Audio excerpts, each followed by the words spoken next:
नमस्कार मु डॉक्टर स्निग्धा रानी देव आपण माननकु मोर ए चैनल रे स्वागत करूची। आजिर एपिसोड टी आपण को क्वेरी हिसाब रे बनैछि कि छुआटी जन्म हला परे आपण कोन टेस्ट करिवे। प्रथमतः छुआटी जन्म हला परे बेले बेले हळदिया देखा जाय, आमे ताकू जॉन्डिस बोली कहू। जॉन्डिस केते अछि कोन अछि जानिबा पय सेरम रो बिलिरुबिन टेस्ट करा जाय। जदि सेरम रो बिलिरुबिन अधिका थाए ताहले ताकू फोटोथेरापी किंबा बेले बेले एक्सचेंज ट्रांसफ्यूजन दरकार पड़े। यह सहित छुआर ब्लड ग्रुपिंग टेस्ट मध्य करा जाय। तापरे छुआर कान परीक्षा करा जाय। केमती करिवे? Auto acoustic emission test. एही टेस्ट टी मासे पूर्वरु हे जिवा दरकार। एथिरे छुआर किछि जन्मगत हियरिंग प्रॉब्लम अछि कि नाही ताहा जणा पड़े। एहा सहित छुआर आखि परीक्षा करा जाय।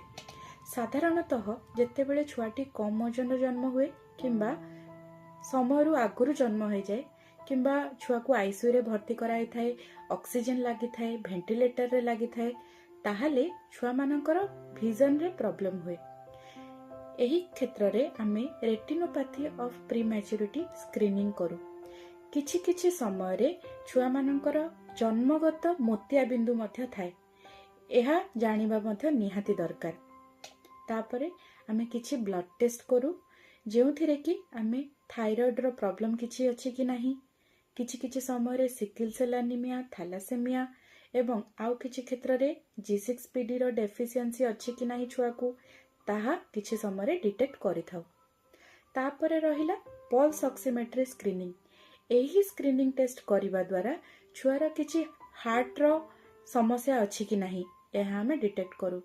एही स्क्रीनिंग टेस्ट सब करिबा द्वारा आमे रोग को सिम्पटम्स आसीबा पूर्वरु डिटेक्ट करिथाउ एवं एही स्क्रीनिंग टेस्ट रे जदि किछि असुविधा बाहरला ताहाले आमे रोग को कंफर्म करिबा पय किछि डायग्नोस्टिक टेस्ट करिथाउ।